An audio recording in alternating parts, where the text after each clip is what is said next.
ჟურნალისტი მზია ამაღლობელი სააპელაციო სასამართლომ პატიმრობაში დატოვა. მეორე ინსტანციამ სარჩელი აკვეთი ღონისძიების შეცვლისა და პატიმრობის ნაცვლად გირავს გამოყენების შესახებ წარმოებაში არ მიიღო. ამრიგად ხელისუფლების კიდევ ერთი პოლიტიკური პატიმარი, რომელსაც პოლიციელზე თავდასხმას ედავებიან, კვლავ რუსთავის მეხუთე პენიტენციურ დაწესებულებაში დარჩება. ამაღლობელმა სახეში სილა გააწნა ბათუმის პოლიციის უფროსს, რომელიც სიტყვიერ შეურაცხყოფას აყენებდა გამოცემა ბათუმელების დამფუძნებელს. წაყენებული მუხლის მიხედვით ჟურნალისტს 4-დან 7 წლამდე ვადით პატიმრობა ემუქრება. თავის მხრივ ირაყი დგებუაძეს არც უფლებამოსილება შეჩერებია და მისი მხრიდან სავარაუდო გადაცდომის ფაქტების გამოძიება არც შესაბამის უწყებებს არ დაუწყიათ.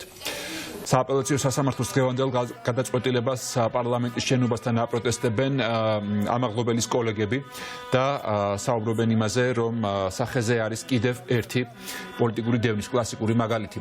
ნინა მაჩაბელი მოგუყობა პოლიტიკური დევნის ერთ-ერთ ყველაზე უფრო მძიმე საქმეზე. ნინა, რა არგუმენტებით დატოვა სააპელაციო სასამართლომ ჟურნალისტი პატიმრობაში? არგუმენტები ჯერ დაცვის მხარეს არ მოусმენია. ყოველ შემთხვევაში ამ წუთებში ადვოკატები ელოდებიან სააპელაციო სასამართლოსგან დასაბუთებას, რატომ არ სცნო დასაშვებად საქმე და რატომ არ იშელა საერთოდ პირველი ინსტანციის აღკვეთი ღონისძიების საკითხის გადაცინჯვასთან დაკავშირებით. მას შემდეგ რაც მოისმენენ და ჩაბარდებათ წერილობით დასაბუთებული გადაწყვეტილება სააპელაციო სასამართლოში, ამის შემდეგ დაცვის მხარე უკვე დაიწყებს მუშაობას იმისათვის, რომ დიდი ალბათობით ამ მზია ამაღლობელის წინააღმდეგ დაწყებული ეს რეპრესიული დევნა წავიდეს სტრასბურგის ადამიანთა უფლებათა დაცვის ევროპულ სასამართლოში და ბუნებრივია ამ საქმეს გაიტანენ ქვეყნის ფარგლებს გარეთ ადვოკატები იმისათვის, რომ ყველამ გაიგოს, რომ მზია ამაღლობელი ქართული ოცნების მხრიდან არის რეპრესიების მსხვერპლი და ამაზე ღიად საუბრობენ დღეს უკვე ადვოკატები. სააპელაციო სასამართლომ დაუშვებლად და დაცვის ხარის საჩივარი მასთან დაკავშირებით, რომ პატიმრობა შეცვლილი იყო გირაოთი.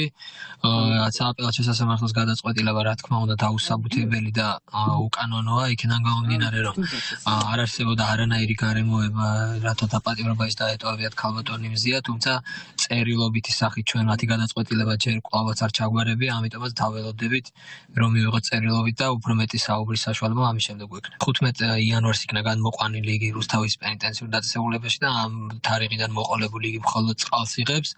ჯანმრთელობის მდგომარეობა ამ ეტაპზე დამაკმაყოფილებელია, მის და რაიმე ჩარევა ჯერჯერობით საჭირო არ გამხდარა. ის გადაწყვეტილება, რომელიც სააპელაციო სასამართლომ მიიღო, რაც ეცნობა ადვოკატს, არის ასევე ამ უკანონო დაუსაბუთებელი გადაწყვეტილების გაგრძელება, რომელიც პირველი ინსტანციის სასამართლომ მიიღო. ეს არის ფაქტობრივად ამ რეპრესიების გაგრძელება. სააპელაციო სასამართლოს შეეძლო ამ ნაწილში მაინც ეს რეპრესიები შეეცვალა, დაესრულებინა, თუმცა როგორც ჩანს, მათ გადაწყვეტილი აქვთ, რომ ეს სადამსჯელო და საჩვენებელი დასჯა მზია ამაღლობელის გააგრძელონ და ამის დასტურია სააპელაციო სასამართლოს დღევანდელი გადაწყვეტილება. ჩვენ დასაბუთებული არ ჩაგვარებია ჯერ, თუმცა მისი დასაბუთება ვერ მოხდება სამართლებრივად სწორად, იმიტომ რომ ყველა საფუძველი, რაც გამოიყენა პირველი ინსტანციის სასამართლომ, იყო დაუსაბუთებელი. სააპელაციო სასამართლოს ამ გადაწყვეტილებას უკვე უპასუხეს მზია ამაღლობელის კოლეგებმა და მეგობრებმა.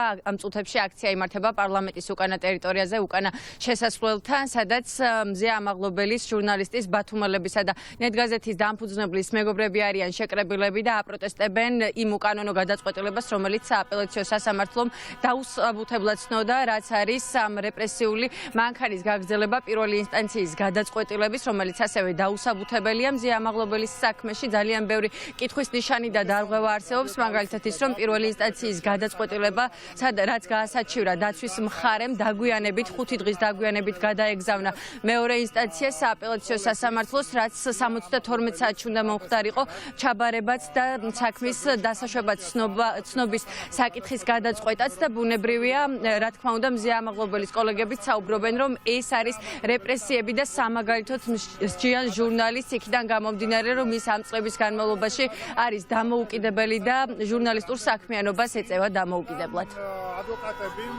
შექმნეს თავისუფალი მედია და არ დაუშვეს, რომ თავისი თანამოქალაქეები ყოფილიყვნენ პროპაგანდის მსხვერპლი და ისინი გახადეს ინფორმირებული.